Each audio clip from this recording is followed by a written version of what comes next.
Martin Henriksen delte i går en video på Facebook, hvor han fortalte om en daginstitution, der skulle have nye naboer, nogle flygtninge.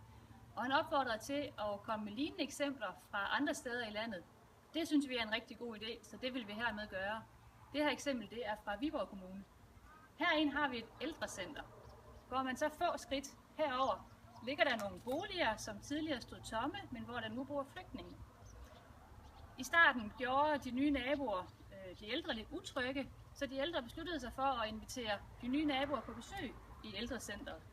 Og det viste sig, at de to faktisk havde rigtig meget, de kunne hjælpe hinanden med. For eksempel har nogle af flygtningene lært at spille bob, og spiller nu et par gange om ugen med nogle af de ældre mænd fra ældrecenteret.